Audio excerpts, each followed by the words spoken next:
दिल्ली के मालवीय नगर इलाके में भयानक हादसा हो गया। एक होटल में अचानक आग लग गई। आग में झुलसकर 21 लोगों की जान चली गई। मरने वालों में 11 विदेशी नागरिक हैं। कई लोग घायल हो गए। कुछ की हालत गंभीर बताई गई। पुलिस, फायर ब्रिगेड, आसपास के लोगों ने मिलकर 45 से ज्यादा लोगों को सुरक्षित बाहर निकाला।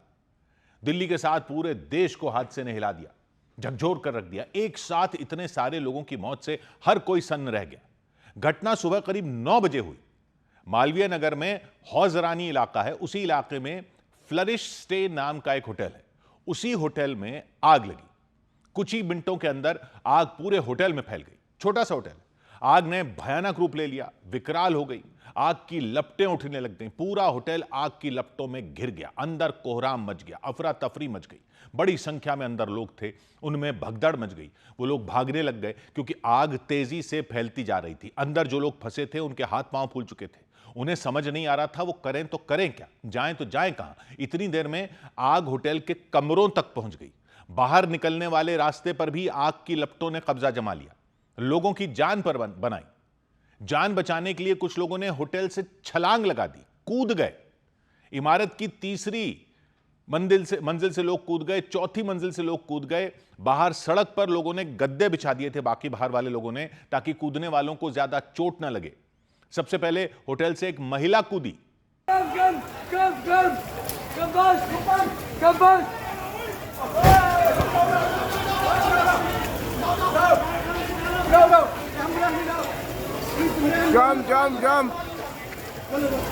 जम मारो।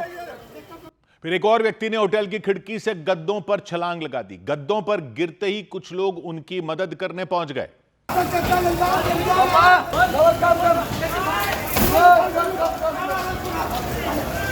जान बचाने के लिए एक व्यक्ति होटल की खिड़की से लटक गए।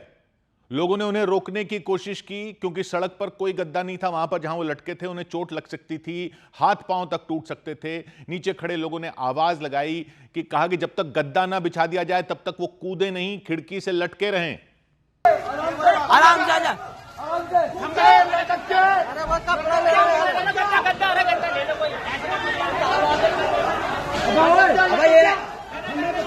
वो खिड़की से लटके हुए थे, दहशत में नजर आए। आग की लपटों को देखकर बुरी तरह डरे दिखाई दिए। इससे पहले कि लोग गद्दा बिछा पाते वो सड़क पर फिर कूद ही गए और घायल हो गए। कमर पकड़कर वो कराहते नजर आए।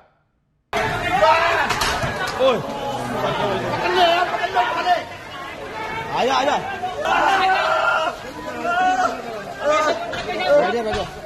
आग लगने से वहां अफरा तफरी मच गई। हर कोई परेशान था। कुछ लोग फंसे हुए लोगों को होटल से निकालने में जुटे थे। उस वक्त तक वहां फायर ब्रिगेड की टीम पहुंची नहीं थी, नहीं वहां कोई एम्बुलेंस दिखाई दी। लेकिन आसपास रहने वाले लोगों की वहां भीड़ जमा हो चुकी थी। लोगों ने होटल में फंसे लोगों को निकालने के लिए अपनी पूरी ताकत झोंक दी। लेकिन होटल से लोगों को सुरक्षित निकालना किसी चुनौती से कम नहीं था। इमारत से आग की लपटें निकल रही थी। लोग चाहकर भी अंदर नहीं जा सकते थे।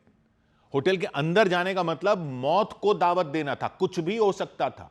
इसलिए लोगों ने बाहर रहकर होटल में फंसे लोगों को निकालने का काम शुरू किया। सबसे पहले लोगों ने होटल के पीछे की तरफ सड़क पर कई गद्दे डाल दिए ताकि लोग उन पर कूदें, उनकी जान बच जाए। कुछ लोगों ने ऐसा किया भी। जान बचाने के लिए कई लोग उन गद्दों पर कूद गए। फिर लोगों ने उनकी मदद की, उन्हें सहारा दिया, वहां से दूर ले गए। हे राधा रानी, हे महादेव,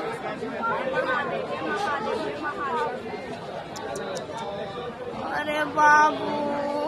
होटल में एक तरफ आग लगी थी, लपटें उठ रही थीं, दूसरी तरफ लोग जान बचाने के लिए होटल की खिड़कियों से कूद रहे थे। किसी भी तरह होटल से निकलने में जुटे हुए थे। ये मम्मी, ये मायके,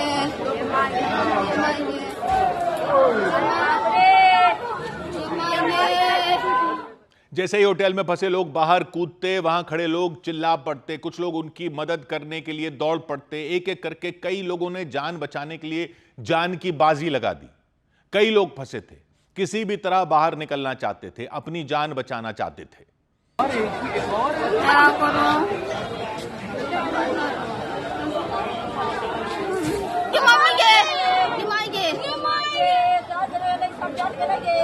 होटल में फंसे लोगों की मदद करने के लिए कुछ लोग फिर पास की एक इमारत पर चढ़ गए। वहां से रस्सी की मदद से लोगों को निकालने की कोशिश उन्होंने शुरू की।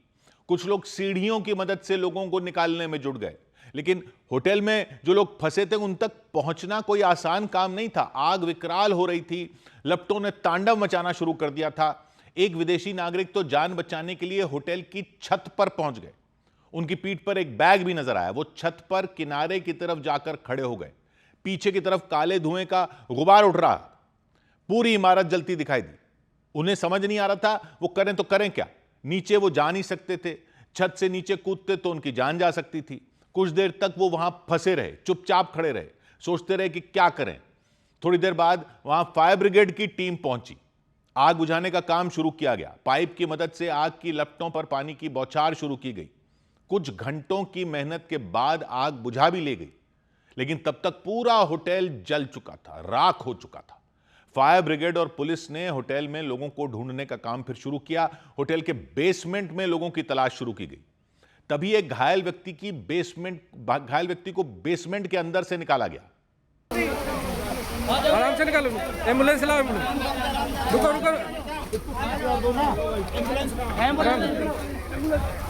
फिर होटल की बेसमेंट से दूसरे लोगों को भी निकाला गया। सभी बेहोशी की हालत में थे, बेसुध थे, घायल हो गए थे।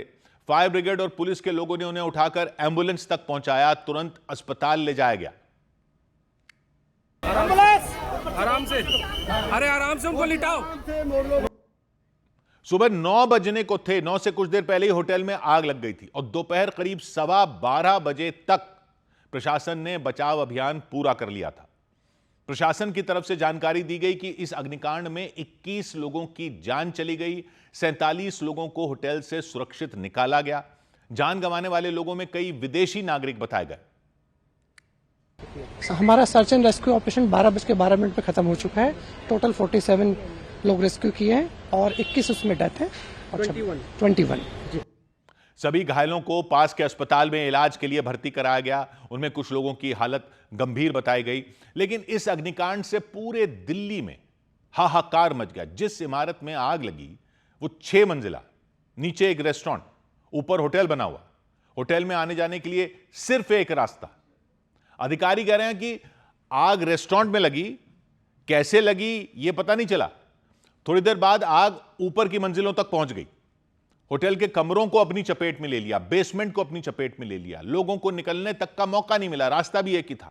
लोग अंदर ही फंस गए, चाहकर भी बाहर नहीं निकल पाए।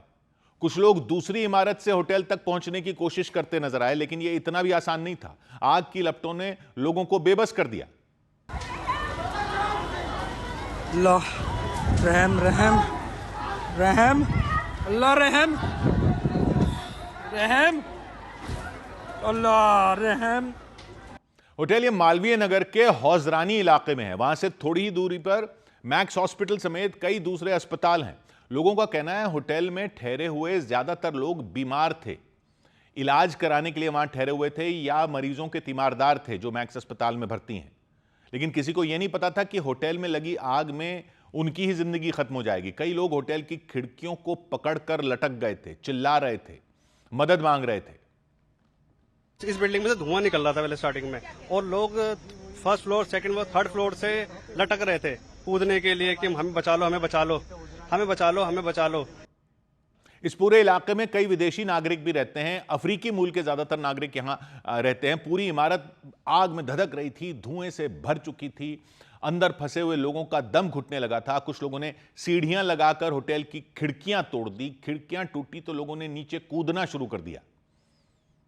सेकंड फ्लोर की जैसे खिड़कियां तोड़ी हमने पत्थरों से, तो ऊपर से 2 लड़के ऐसे ही कूद गए थे, तो उनके चोट लगी थी।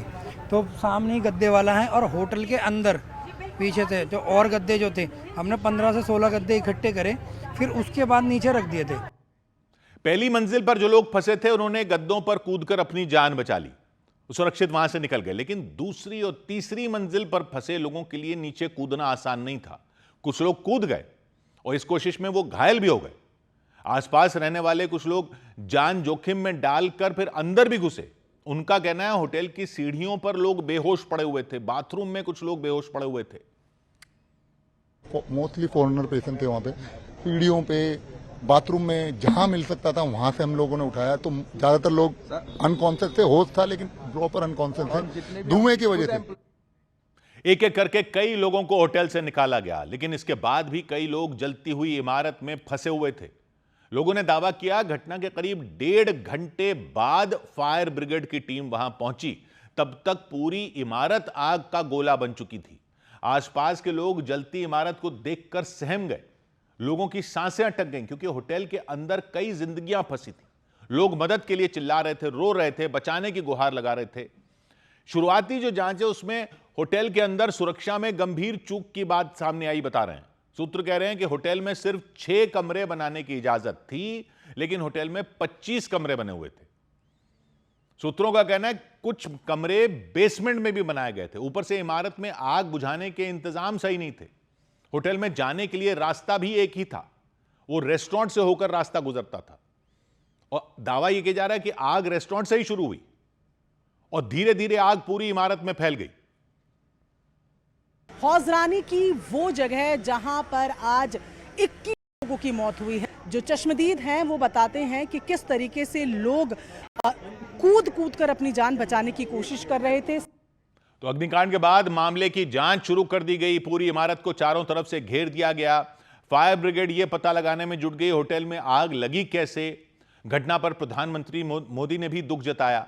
मरने वाले लोगों के परिवारों को 2-2 लाख, घायलों को 50-50 हजार रुपए देने का ऐलान किया गया। यूपी के मुख्यमंत्री योगी आदित्यनाथ, कांग्रेस नेता प्रियंका गांधी, सबने हादसे पर दुख जताया। और आग की घटना के बाद मालवीय नगर के हौजरानी इलाके में कुछ होटलों के मालिकों ने इमारतों से होटल के फिर बोर्ड हटा दिए। वहां कई चल रहे हैं ऐसे होटल नाम वाले बोर्ड हटा ही दिए कि यहां होटल है, ये दिखे ही ना। अंदर से उन होटलों के दरवाजे बंद कर दिए। भीषण आग लगने के बाद हौजरानी इलाके में न्यूज़ 18 की टीम पहुंची। जिस होटल में आग लगी उससे कुछ दूरी पर कई दूसरे होटल वहां पर है। वहां जाकर यह देखने की कोशिश की गई कि इमारतों में फायर सेफ्टी के इंतजाम है या नहीं, बाकियों में है कि नहीं। यहां तो नहीं थे। सुरक्षा नियमों का पालन किया जा रहा है या नहीं किया जा रहा है। लेकिन उन होटलों के बाहर नाम वाले जो बोर्ड नजर ही नहीं आए, होटल लिखा हुआ ही नहीं नजर आया। कई ऊंची इमारतें नजर आईं। आग लगने की घटना के बाद होटल के बाहर लगे बोर्ड हटा दिए गए। एक होटल की 6 मंजिला इमारत के अंदर न्यूज़ 18 की टीम दाखिल हुई। टीम ने इमारत के अंदर इमरजेंसी गेट तलाशने की कोशिश की कि आग लगने की स्थिति में वहां से बाहर निकलने का कोई दूसरा रास्ता है भी या नहीं है। एंट्री के लिए एक लिफ्ट है, ऊपर है। हमें लगा ये सीढ़ियां शायद फायर एग्जिट तक जाती होंगी। ये सीढ़ियां आप देख रहे हैं कि ऊपर से नीचे आती तो हैं, लेकिन यहाँ से सीधा अंडरग्राउंड चली जाती है, यानी कि निकलने का कोई रास्ता यहाँ मौजूद नहीं है। ये जो अंडरग्राउंड जा रही है सीढ़ियां, वहाँ पर भी गेट लगा हुआ है। तो इस होटल के अंदर, ये दूसरा होटल है, इसके अंदर से बाहर निकलने का कोई दूसरा रास्ता नहीं मिला। टीम वहां से बाहर निकली, लेकिन बाहर निकलते ही उस होटल का दरवाजा बंद कर दिया गया, लॉक कर दिया गया। फिर दोबारा अंदर जाने लगे हम तो उस होटल की इमारत का मेन दरवाजा बंद नजर आया। बाहर से पंखे चलते हुए नजर आए, लाइटें ऑन दिखी, एसी ऑन दिखा। ये 6 मंजिला है जो अलाउड ही नहीं है। अब जब आप यहाँ से अंदर जाने की कोशिश करते हैं तो इसको अंदर से बंद कर दिया गया। अंदर से बंद कर दिया गया हम इसलिए कह रहे हैं क्योंकि अंदर फैन चल रहा है, लाइट चल रही है, एसी चल रहा है, सब दिख रहा है। लेकिन क्योंकि यहाँ पर मीडिया की मौजूदगी है तो इसको फिलहाल अंदर से बंद कर दिया गया है। फिर एक और होटल को देखा, उस दूसरे होटल की इमारत के अंदर दाखिल होने की कोशिश की। उस दूसरे होटल का दरवाजा भी अंदर से बंद कर दिया गया। यहाँ पर एंट्रेंस के 2 दरवाजे जरूर हैं, लेकिन ये भी लॉक हैं। अब आप मानेंगे कि दिन दहाड़े जो हैं, जो दिन का वक्त चल रहा है, होटल वालों ने अपने नाम के जो ऊपर होर्डिंग्स लगती हैं उसको हटा दिए हैं। वहां कई इस तरह के होटल हैं हौजरानी इलाके में। यहां कई विदेशी नागरिक भी आते हैं और अफ्रीकी मूल के कई नागरिक यहां रहते हैं इस पूरे इलाके में। और मैक्स अस्पताल वगैरह अस्पताल आसपास हैं, तो मरीजों के तीमारदार भी इन होटलों में रहते हैं। तो इन होटलों में भी जाके देखा, जब दूसरे होटल में आग लगी, जिसमें आग लगी, उसके बाद इनको देखा तो इनमें भी वही अनदेखियां सामने आई। सरकारी नियमों के मुताबिक रिहायशी इलाकों में 6 मंजिला इमारतें बनाने की अनुमति नहीं है, लेकिन उसको ताक पर रखकर 6 मंजिला इमारतें बनाई हुई। इस सब के बीच मालवीय नगर में हुए इस दर्दनाक हादसे के बाद दिल्ली पुलिस ने फिर कार्रवाई तेज कर दी। अज्ञात लोगों के खिलाफ गैर इरादतन हत्या का केस दर्ज किया गया। पुलिस की कार्रवाई के बीच दिल्ली सरकार में मंत्री आशीष सूद फिर हौजरानी इलाके में पहुंचे। उन्होंने वहां का हाल जाना उन्होंने भरोसा दिया कि दोषियों के खिलाफ सख्त कार्रवाई की जाएगी, किसी भी कीमत पर दोषियों को बख्शा नहीं जाएगा। और उनका कहना है कि दोषियों के खिलाफ कार्रवाई करने के लिए सभी दस्तावेज इकट्ठा किए जा रहे हैं। जिस होटल की इमारत में आग लगी, उस इमारत के कानूनी दस्तावेज जुटाए जा रहे हैं, पता लगाने की कोशिश की जा रही है उस इमारत के मालिक ने होटल चलाने की अनुमति ली भी थी या नहीं। अधिकारी सभी संबंधित विभागों से जानकारी इकट्ठा कर रहे हैं, जांच कर रहे हैं कि आखिर नियमों का उल्लंघन कैसे हुआ, इतनी बड़ी लापरवाही कैसे हुई, किसकी लापरवाही से यह दर्दनाक हादसा हुआ। आसपास के इस एरिया में ऐसी जितनी इमारतें चल रही हैं जिसमें रही बराबर भी वायलेशन होगी, शाम तक उसकी जांच करके ऐसी सभी इमारतों को सील किया जाएगा। शाम के वक्त दिल्ली के गृह मंत्री आशीष सूद और उपराज्यपाल टीएस संधू ने एक इमरजेंसी मीटिंग की और फैसला लिया गया कि हौज रानी में हुई घटना की मैजिस्ट्रेट स्तर की जांच कराई जाएगी और भविष्य में इस तरह के हादसे ना हो, इसके लिए भी कुछ ऐलान किए गए। सरकार के लिए 1 महीने का फायर सेफ्टी अभियान चलाया जाएगा। दिल्ली के सारे hotel, lodge, nursing home, coaching centre, restaurant सबकी जांच की जाएगी। जहां भी कमी पाई जाएगी उस पर एक्शन लिया जाएगा, क्योंकि पता चला जिस होटल में इतनी बड़ी आग लगी उसके पास फायर सेफ्टी विभाग का कोई एनओसी नहीं था, नो ऑब्जेक्शन सर्टिफिकेट नहीं था। यहां तक कि होटल की तरफ से कभी फायर सेफ्टी विभाग से एनओसी मांगा तक नहीं गया था। फायर सेफ्टी विभाग को होटल की तरफ से आवेदन दिया जाता है, एनओसी मांगा जाता है, नो ऑब्जेक्शन सर्टिफिकेट मांगा जाता है। उसके बाद फायर सेफ्टी विभाग के अधिकारी देखते हैं कि उस होटल में आग से निपटने के इंतजाम हैं या नहीं हैं, नक्शे के हिसाब से बिल्डिंग बनी है या नहीं बनी है, आग लग जाए तो लोगों को बचाने के क्या इंतजाम किए गए हैं। अगर ये इंतजाम सब सही मिलते हैं तब जाकर फायर सेफ्टी विभाग एनओसी जारी करता है। लेकिन जांच कभी ये वाली हुई ही नहीं, क्योंकि फायर सेफ्टी विभाग से एनओसी मांगा ही नहीं गया और वो होटल बिना एनओसी के ही चलाया जा रहा था। फायर एनओसी, फायर सेफ्टी विभाग से एनओसी सिर्फ होटल नहीं बल्कि किसी रेस्टोरेंट, अस्पताल, कोचिंग सेंटर, स्कूल, कॉलेज सबको लेना पड़ता है। बिना एनओसी के ये चल ही नहीं सकते। लेकिन दिल्ली फायर सेफ्टी विभाग का कहना है कि हौज रानी इलाके में जिस होटल में आग लगी उसके मालिक ने एनओसी के लिए आवेदन ही नहीं किया था। अभी तक कोई रिकॉर्ड नहीं है हमारे पास कि इस बिल्डिंग को कभी हमारे पास भेजा गया एफएससी लेने के लिए। जो भी एफएससी हम देते हैं वो बिल्डिंग अथॉरिटी रेफर करती है हमें, या जो कंसर्न एजेंसी लाइसेंस दे रही है वो रेफर करती है, तब हम बिल्डिंग को एफएससी देते हैं। इसका रेफरेंस हमारे पास आज तक नहीं आया बिल्डिंग का।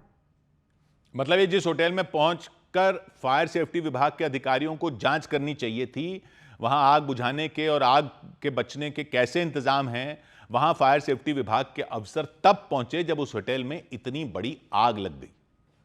लोगों का कहना है कि वो होटल किसी चिमनी से कम नहीं था। मतलब आग के धुएं के साथ साथ आग लगने के बाद इमारत में मौजूद लोगों के भी बाहर निकलने का कोई रास्ता नहीं था।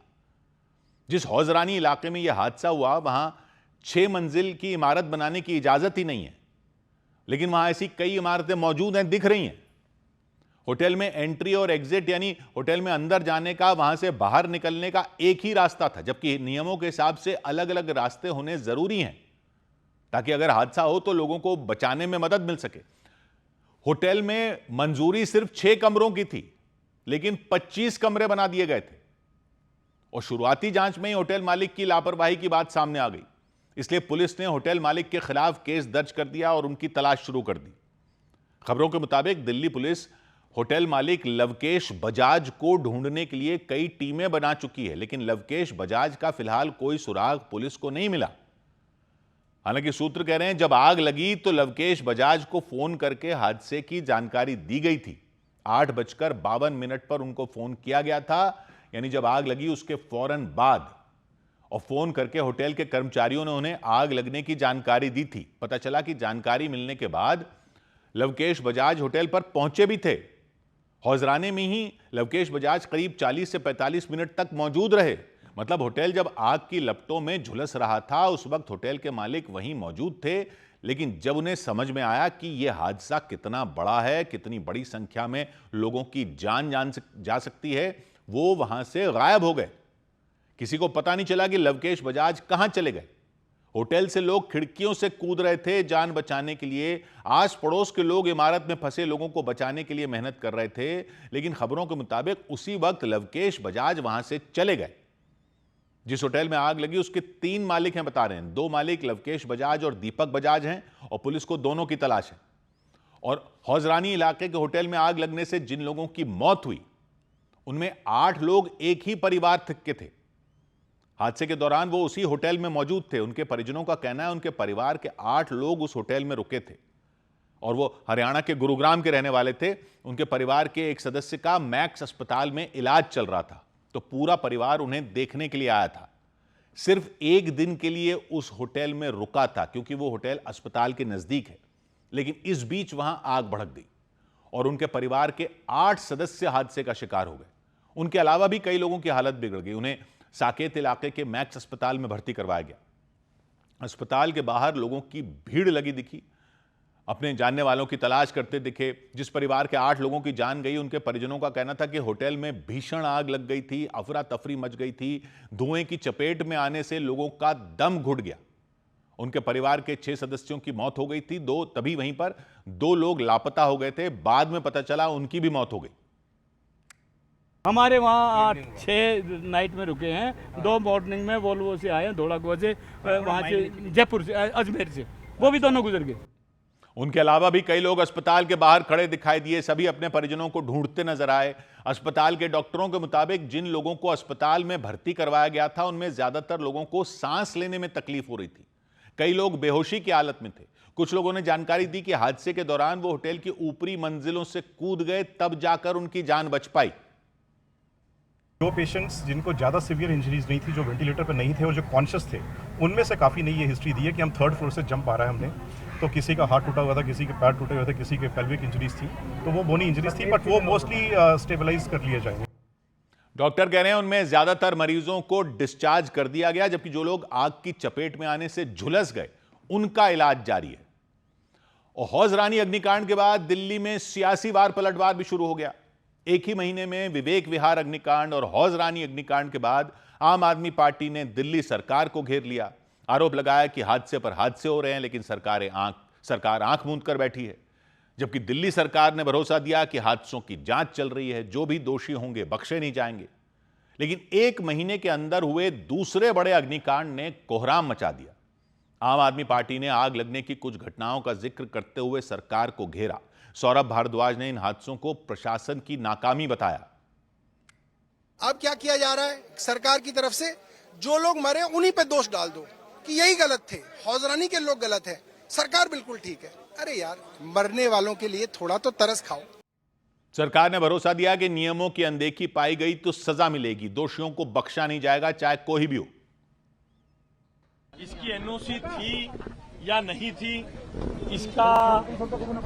इसके पास परमिशन होटल रेस्टोरेंट चलाने की थी, कितने कमरों में B&B चलाने की थी, इस सबके कागजों को इकट्ठा किया जा रहा है।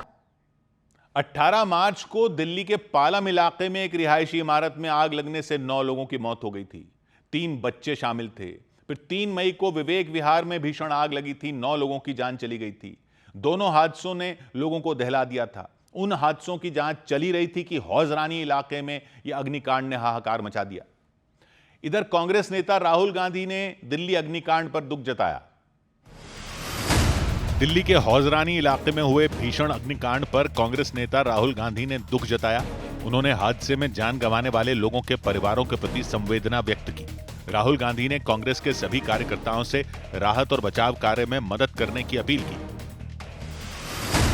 उत्तर प्रदेश के वाराणसी में रेलवे की जमीन पर अवैध तरीके से बनी एक मस्जिद को प्रशासन ने ढहा दिया। ये कार्रवाई भदोऊ चुंगी इलाके में आधी रात के वक्त की गई। वहां मस्जिद के आसपास किए गए अतिक्रमण को भी हटा दिया गया। पंजाब के जलंधर के हंसराज स्टेडियम में बैडमिंटन खेलने के दौरान एक खिलाड़ी को हार्ट अटैक आ गया।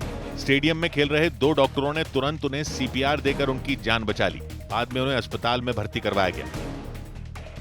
उधर पटना में प्रतियोगी परीक्षाओं की तैयारी करवाने वाले टीचर खान सर के कोचिंग सेंटर पर तोड़फोड़ कर दी गई। बवाल हो गया।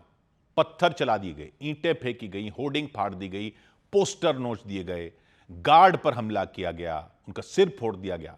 बवाल करीब आधे घंटे तक चलता रहा। कोचिंग सेंटर के पास अफरा तफरी मच गई। पटना का इलाका है मुसल्लापुर। वहीं पर खान ग्लोबल स्टडीज नाम से खान सर कोचिंग सेंटर चलाते। प्रतियोगी परीक्षाओं के लिए अभ्यर्थियों की तैयारी कराते हैं। आसपास कुछ और कोचिंग सेंटर भी हैं, वो भी यही करते हैं। प्रतियोगी परीक्षाओं के लिए छात्रों और छात्राओं को पढ़ाते हैं, तैयारी कराते हैं। कोचिंग सेंटर पर बवाल की खबर खान सर को मिली तो वो रात में ही वहां पहुंच गए। उन्होंने आरोप लगाया कि उनके कोचिंग सेंटर के बगल में ही ज्ञान बिंदु नाम से कोचिंग सेंटर चलाने वाले रोशन आनंद नाम के टीचर ने यह सब कुछ करवाया। उन्होंने यहां तक दावा कर दिया कि बवाल के दौरान गोलीबारी भी हुई, जबकि ज्ञान बिंदु कोचिंग सेंटर वाले रोशन सर ने खान सर के सभी आरोपों को बेबुनियाद बताया और दावा किया कि ज्ञान बिंदु कोचिंग सेंटर को बर्बाद करने और उन्हें फंसाने के लिए खान सर ने यह साजिश रची। हालांकि पुलिस ने ज्ञान बिंदु कोचिंग सेंटर के डायरेक्टर रोशन आनंद को गिरफ्तार कर लिया। उनके 2 सहयोगी अभिषेक और गौरव को भी पकड़ लिया, पूछताछ शुरू कर दी। तीनों के खिलाफ खान सर की तरफ से मामला दर्ज करवाया गया था। पूरा ऑफिस तोड़ ताड़ दिया, ऐसा गोली चला दिया। आप किसको हमला करने आ गए? यहाँ हमारे घर पे किसको करना है? किया गया हाँ, सीसीटीवी कैमरा फुटेज को दे दिया गया है, चिन्हित कर लिया गया, गार्ड भी पहचान गया वहाँ पे बगल की कोचिंग। तो पुलिस को शुरुआती जांच में एक सीसीटीवी वीडियो मिला जिसमें 15 से 20 की संख्या में लड़के खान सर के कोचिंग सेंटर के बाहर बवाल करते दिखे। गली के बाहर 4-5 लोग कोचिंग सेंटर के गार्ड पर लात घूंसे बरसाते नजर आए। कुछ लड़के पास में ही लगाए गए एक गेट जैसे ढांचे पर गुस्सा निकालते दिखे। उस पर खान सर की कोचिंग सेंटर के पोस्टर लगे थे। बवाल कर रहे लड़कों ने उस ढांचे को गिरा दिया, पोस्टर फाड़ दिए, नोच दिए। गेट जैसे ढांचे को गिराने के बाद भी उपद्रवियों का गुस्सा शांत नहीं हुआ। वो उस ढांचे पर लगे पोस्टरों को फाड़कर नोच कर तहस नहस करते दिखे। हमलावरों ने कोचिंग सेंटर के गार्ड को भी तब तक पीटा जब तक वो पूरी तरह लहूलुहान न हो गया। सफेद रंग की पैंट शर्ट पहना हुआ एक व्यक्ति गली के में अंदर की तरफ बढ़ा। उसने वहां लगाए गए एक दूसरे पोस्टर को नोच दिया। जिस लोहे के फ्रेम में उसे लगाया गया था उसे गिराने की कोशिश की। पोस्टर पर खान सर की तस्वीर लगी थी। पोस्टर फाड़ने के बाद गले में गमछा लपेटे हुए एक व्यक्ति पत्थर लेकर पहुंचे और खान सर के कोचिंग सेंटर की तरफ दे मारा। इसके बाद तो मानो उन लोगों के सिर पर जैसे खून सवार हो गया और भीड़ में मौजूद दूसरे लड़कों ने भी ईंट पत्थर उठा लिए, दनादन कोचिंग सेंटर की तरफ फेंकने शुरू कर दिए और ईंट पत्थर मारकर खान सर के कोचिंग सेंटर की होर्डिंग तोड़ दी। उस पर लगी तस्वीर को उखाड़ दिया। ये बवाल होता रहा तो आसपास मौजूद लोगों ने बताया कि करीब आधे घंटे तक उपद्रवी तोड़फोड़ करते रहे। अफरा तफरी जैसा वहां माहौल बना रहा, लोग दहशत में आ गए।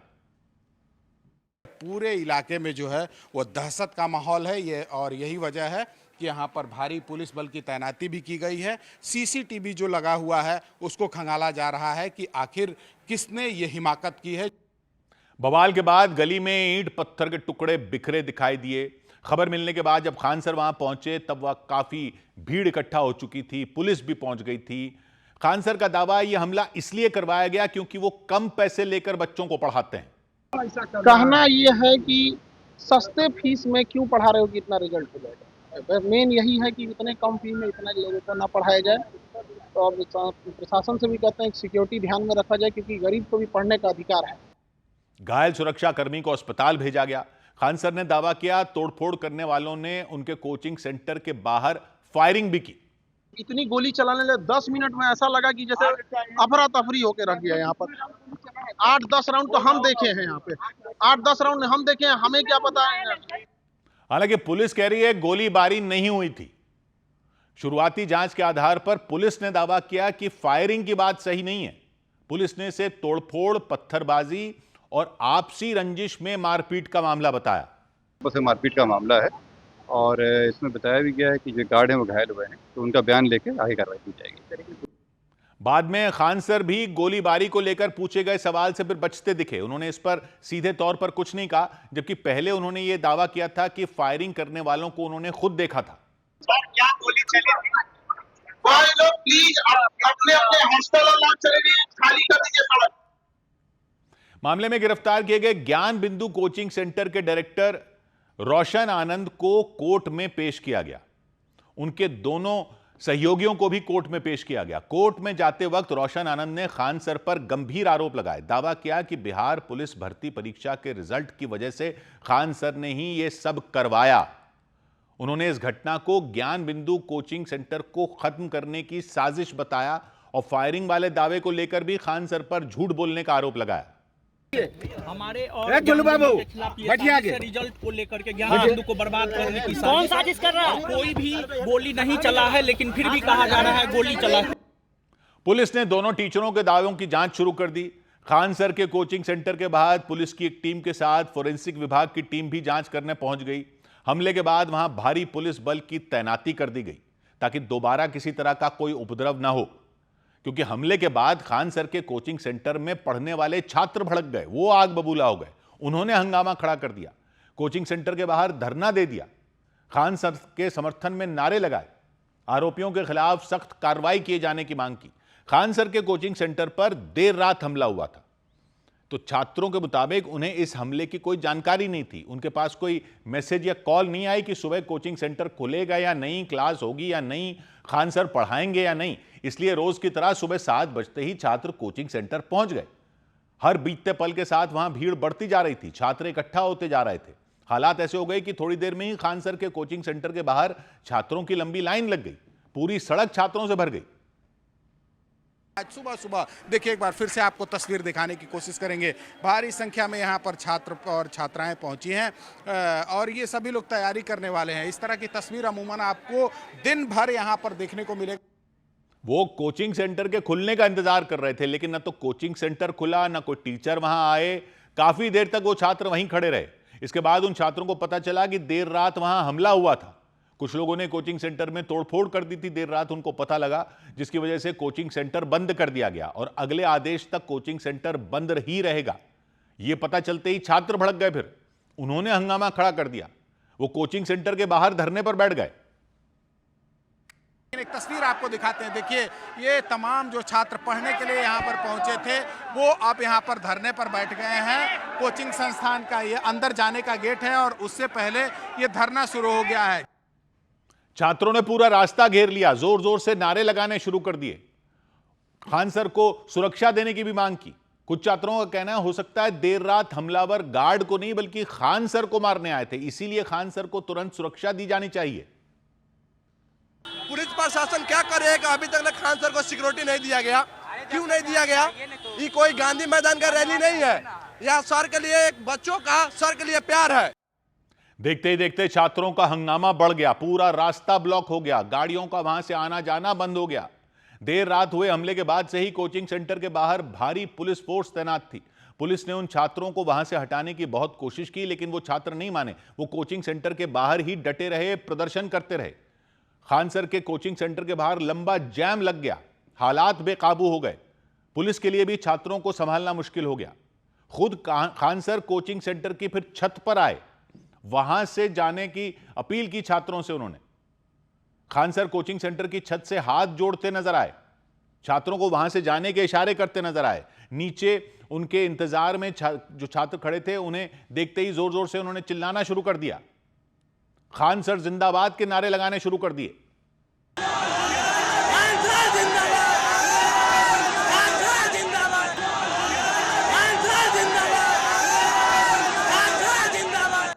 तो खान सर ने कई बार छात्रों से रास्ता खाली करने की अपील की, लेकिन वो छात्र नहीं माने। वो कोचिंग सेंटर के बाहर ही खड़े रहे, हमले के विरोध में प्रदर्शन करते रहे। ऐसे में छात्रों को समझाने के लिए खान सर को कोचिंग सेंटर से बाहर निकलना ही पड़ा।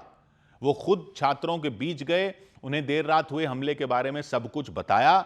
इस दौरान उन्होंने आशंका जताई कि हो सकता है हमलावर उन्हें मारने आए थे, लेकिन सामने गार्ड आ गया तो उन्होंने गार्ड की ही पिटाई कर दी। गार्ड को मारने आया था कि किसको मारने आया था, तो पता चला कि सामने गार्ड मिल गया तब तो वहाँ। उसके बाद से तमाम भड़ाम देखो, ऊपर से सब तोड़ दिया।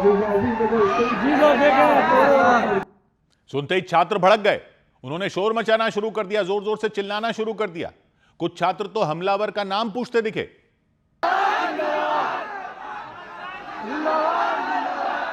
सर बताइए कौन था? तो खान सर ने एक बार फिर अपने बगल वाले कोचिंग सेंटर ज्ञान बिंदु कोचिंग सेंटर पर आरोप लगाया। कम पैसों में छात्रों को पढ़ाने की वजह से उनके कोचिंग सेंटर को निशाना बनाया गया। उन्होंने कहा, पहले तो ये था कि पहले कोचिंग में पैसा लगा के खूब लूट लो, अब जो कम से कम सस्ता पढ़ा रहा है उसी को टॉर्चर कर दिया है। छात्रों से बातचीत करने के बाद खान सर दोबारा कोचिंग सेंटर के अंदर चले गए। उनके जाने के बाद छात्रों ने दोबारा हंगामा शुरू कर दिया। वो फिर से पूरे रास्ते पर फैल गए, प्रदर्शन करने लग गए, जिसकी वजह से पूरा रास्ता जाम हो गया। पैदल आने जाने वाले लोगों के लिए भी जगह नहीं बची। पुलिस फिर से छात्रों को वहां से हटाने में जुट गई। फिर किसी तरह एक दो गाड़ी वहां से निकलवाई पुलिस ने, फिर वही हाल हो गया, लेकिन फिर से पूरा रास्ता ब्लॉक हो गया और गाड़ियां फंस गईं। इसके बाद खान सर दोबारा कोचिंग सेंटर से बाहर आए। उन्होंने दोबारा छात्रों से रास्ता खाली करने की अपील की। जैसा होगा हम बताएंगे आप लोग को, अभी निकलते चलिए। आप लोग सड़क खाली कर दीजिए, बॉयज लोग प्लीज, बाबू लोग सड़क खाली कर दीजिए, सबको दिक्कत हो रहा है। वहां से सड़क खाली कर देंगे तो गर्ल्स निकलेंगी लोग, आप लोग अपने अपने लॉज हॉस्टल चले जाइए। खान सर ने पुलिस को भी धन्यवाद दिया। उनके मुताबिक पुलिस पूरी रात छानबीन करती रही, आरोपियों को पकड़ने के लिए सीसीटीवी फुटेज खंगालती रही। उनकी सुरक्षा के लिए पुलिस पूरी रात कोचिंग सेंटर के बाहर तैनात रही। रात भर पुलिस की यहाँ 1 से 2 कंपनियां तैनात थी और हम प्रशासन का धन्यवाद देते हैं और माननीय मुख्यमंत्री जी से उम्मीद करते हैं कि त्वरित कार्रवाई करेंगे और उचित न्याय दिलाएंगे, उनको पूरा भरोसा है। ये कहा उन्होंने तो छात्रों ने उनकी बात मान ली, कोचिंग सेंटर के बाहर से हटने को तैयार हो गए। रास्ता फिर खाली कर दिया और एक बार फिर वहां से गाड़ियों का आना जाना शुरू हो गया।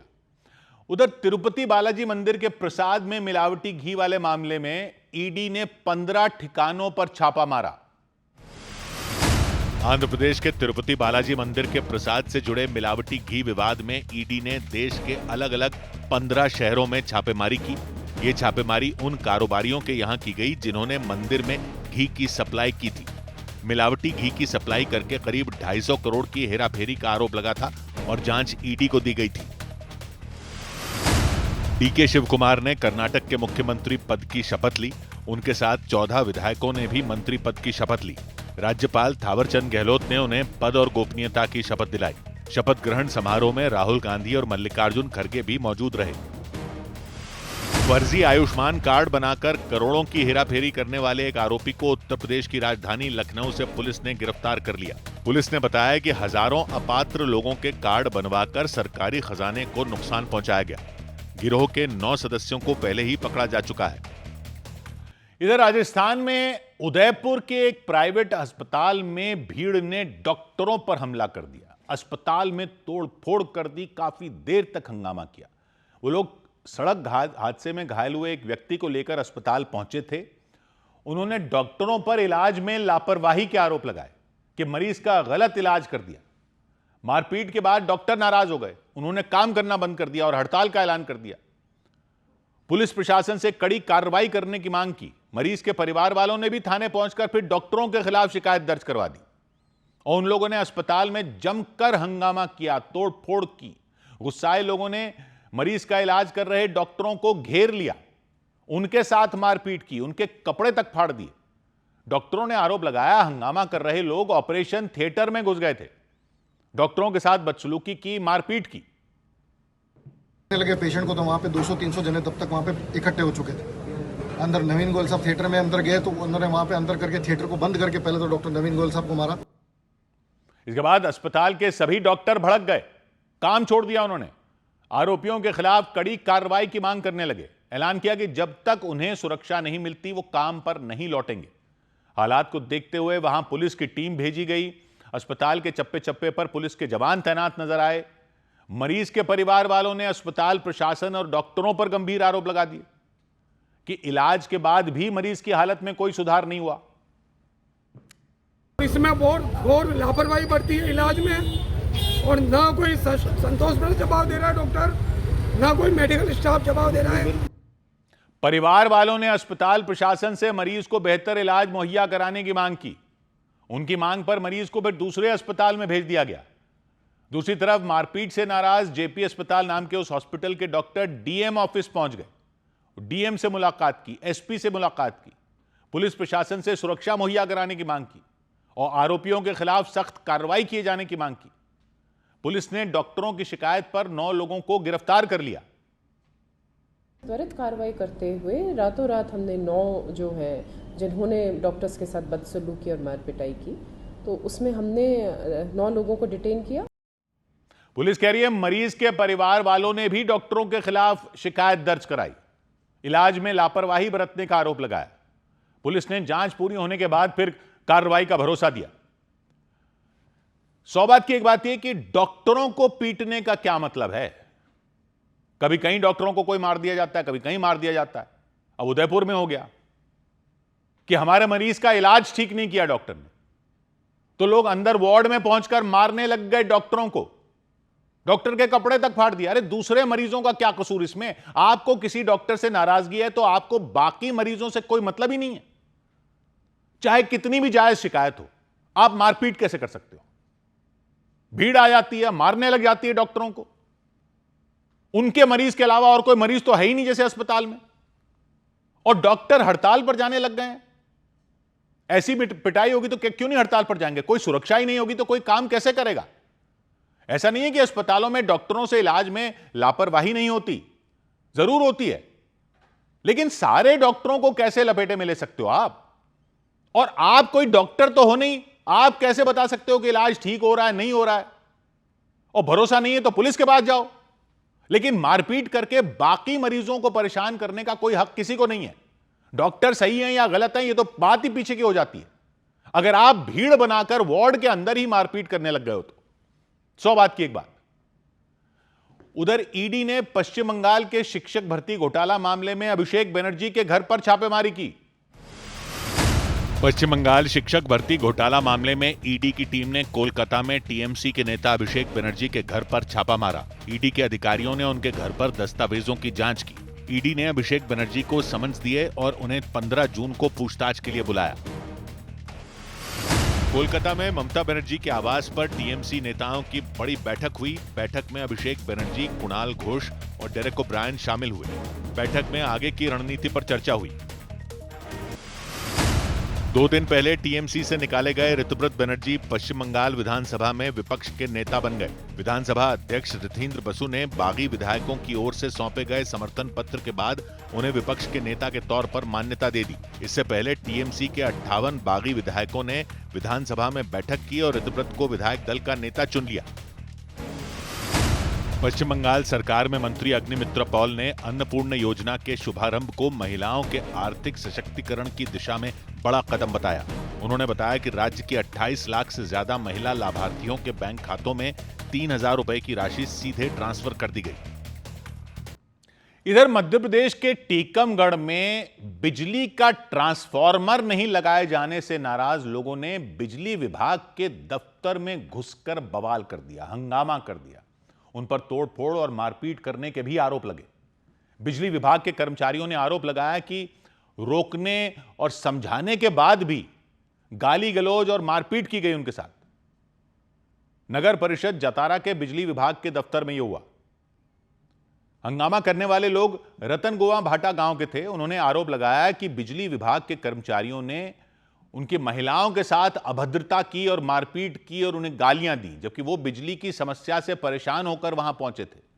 उनका दावा है 3 महीने पहले उनके गांव का ट्रांसफार्मर जल गया था। बिजली विभाग से शिकायत की थी, नया ट्रांसफार्मर लगाने की मांग की थी, कई बार गुहार लगाई, लेकिन हुआ कुछ नहीं। ना अफसरों ने सुनी, ना ट्रांसफार्मर लगा। तो इससे परेशान होकर गांव के लोग महिलाओं के साथ बिजली विभाग के दफ्तर पहुंच गए। तुरंत ट्रांसफार्मर लगवाने की मांग की, हंगामा कर दिया, नाराजगी जताई।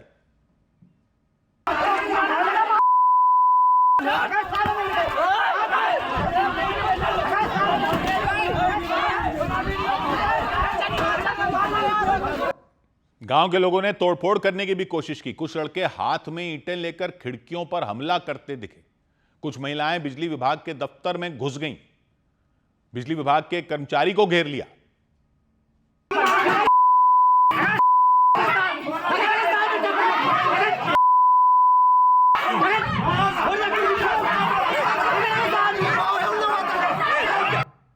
कर्मचारी ने अपने हाथों में डंडा उठा लिया। महिलाएं उन्हें घेर कर खड़ी दिखी।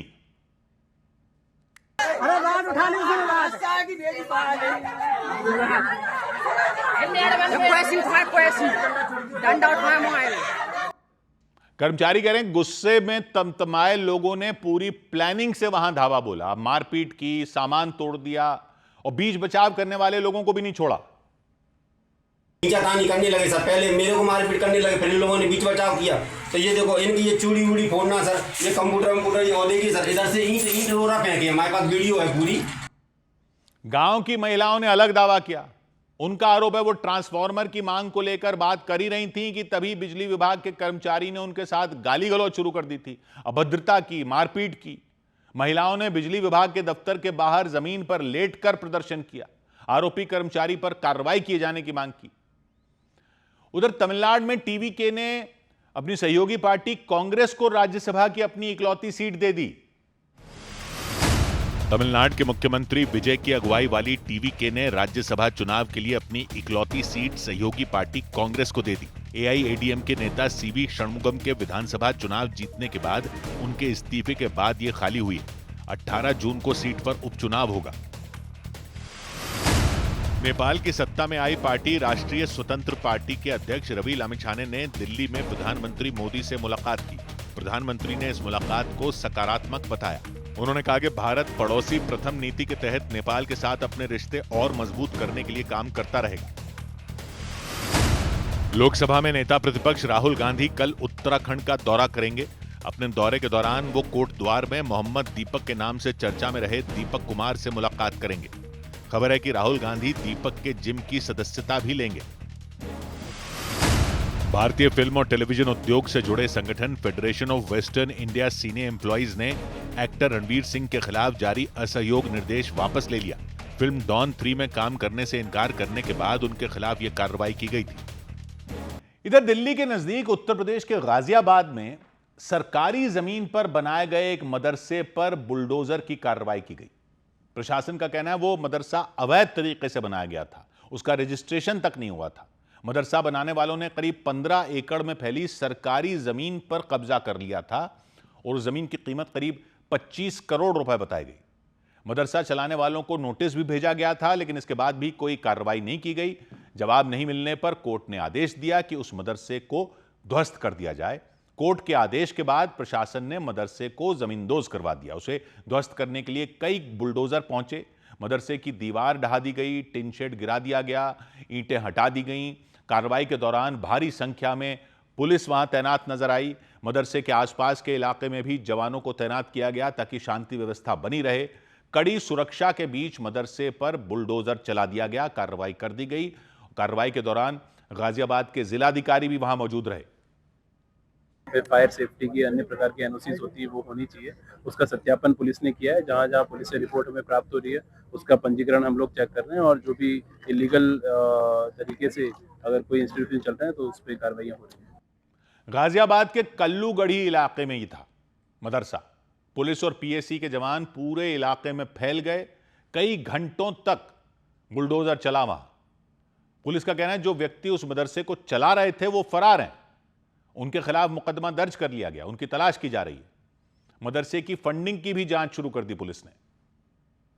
अवैध कब्जा किया गया है एवं 1 करोड़ 23 लाख रुपए का जो जुर्माना है जो सरकार को दिया जाना था वह भी अभी तक नहीं दिया गया है और जो अवैध कब्जा था उसके संबंध में भी कोई कार्रवाई नहीं की गई है। प्रशासन लगातार अतिक्रमण हटाने के लिए अभियान चला रहा है। अधिकारियों ने चेतावनी दी कि सरकारी जमीन पर कब्जा करने वालों को बख्शा नहीं जाएगा, उनके खिलाफ इसी तरह कार्रवाई की जाती रहेगी। उधर पंजाब के अमृतसर में पुलिस ने 2 तस्करों को गिरफ्तार करने का दावा किया। पंजाब के अमृतसर में पुलिस ने हथियार और ड्रग्स तस्करी के आरोप में 2 लोगों को गिरफ्तार करने का दावा किया। पुलिस ने उन दोनों लोगों से 2 किलो से ज्यादा ड्रग्स और हथियार भी जब्त करने का दावा किया। पुलिस के मुताबिक आरोपी सीमा पार मौजूद तस्करों के संपर्क में थे। जम्मू कश्मीर के डोडा जिले के गंडोह इलाके में पहाड़ खिसकने से सड़क पर जैम लग गया। पहाड़ का एक बड़ा हिस्सा टूटकर सड़क पर आ गया। सड़क के दोनों तरफ गाड़ियों की कतार लग गई। सैकड़ों यात्री वहां फंस गए। उत्तर प्रदेश के सोनभद्र में 2 अलग अलग नदियों में नहाने गए 4 लड़के लापता हो गए। पुलिस के मुताबिक उनमें 2 लड़के रेहन डैम में नहाने गए थे, जबकि 2 लड़के सोन नदी में नहाने गए थे। गोताखोरों की टीम ने उन्हें ढूंढने की कोशिश की, लेकिन उन लड़कों का कोई सुराग नहीं मिला। बिहार के मधुबनी में एक गड्ढे में डूबने से 5 बच्चों की मौत हो गई। सभी बच्चे वहां नहाने के लिए गए हुए थे। बताया गया वो गड्ढा एक खेत में खोदा गया था और उसमें पानी भर गया था। उधर महाराष्ट्र के अहिल्यानगर में एक होर्डिंग गिरने से एक लड़के की मौत हो गई। लड़का सड़क किनारे लगी उस होर्डिंग पर कुछ काम कर रहा था। वो होर्डिंग के ऊपर चढ़ा हुआ था। उसी दौरान वहां मौसम खराब हो गया, तेज हवाएं चलने लगी, तेज बारिश होने लगी, होर्डिंग जोर जोर से हिलने लग गई। तेज हवा की वजह से वो फट गई और उसके फटते ही उसके पीछे एक लड़का नजर आया। वो तेज हवा और बारिश से बचने की कोशिश कर रहा था। वो संभल संभल कर आगे बढ़ता नजर आया। कुछ दूर जाने के बाद वो और ऊपर चढ़ गया। इसी बीच हवा और तेज हो गई, बारिश भी तेज हो गई। तेज हवा की वजह से होर्डिंग हिलने लगी, उसमें लगा बैनर फट गया, हवा में उड़ने लगा। देखते देखते होर्डिंग सड़क पर गिर गई। उस पर चढ़ा लड़का भी सड़क पर फिर गिर पड़ा। ऊंचाई से गिरने की वजह से उसे चोट लगी, उसकी वहीं मौत हो गई। घटना के बाद पुलिस वहां पहुंची। जांच में सामने आया होर्डिंग वहां अवैध तरीके से लगाई गई थी। उधर हरियाणा के गुरुग्राम में गाय का मांस पकाकर शुभेंदु अधिकारी को खाने का न्योता देने वाली महिला को पुलिस ने हिरासत में ले लिया। दिल्ली के पास हरियाणा के गुरुग्राम में एक महिला ने अपने घर पर गाय का मांस बनाने का दावा किया। उन्होंने इसका वीडियो बनाया और पश्चिम बंगाल के मुख्यमंत्री शुभेंदु अधिकारी को खाने पर आमंत्रित किया। पुलिस ने उन्हें हिरासत में लेकर पूछताछ शुरू कर दी और खाने के सैंपल जांच के लिए भेज दिए। राजस्थान के भीलवाड़ा में हिंदू समुदाय की एक महिला ने शाहिद मंसूरी नाम के व्यक्ति पर रेप का आरोप लगाया। महिला के मुताबिक शाहिद ने उन्हें नौकरी का झांसा देकर उनका यौन शोषण किया। यह भी आरोप लगाया कि शाहिद ने अश्लील वीडियो वायरल करने की धमकी देकर उन्हें ब्लैकमेल किया। जबरदस्ती मेरे साथ में रेप किया, फिर मेरे को बोला कि अगर तू किसी को बात बताएगी तो मैं वायरल कर दूंगा तेरी वीडियोस। वेनेजुएला की कार्यवाहक राष्ट्रपति डेल्सी रोड्रिगेज 5 दिन की यात्रा पर भारत पहुंची। वो सुबह प्रधानमंत्री नरेंद्र मोदी से मुलाकात करेंगी। उनके इस दौरे में भारत और वेनेजुएला के बीच ऊर्जा सहयोग और कच्चे तेल की सप्लाई पर अहम चर्चा होने की संभावना है। WHO के मुताबिक अफ्रीकी देश कोंगो में इबोला के 321 मामलों की पुष्टि हुई। 116 मामले संदिग्ध पाए गए। इस बीमारी की वजह से वहां 48 लोगों की जान जा चुकी है।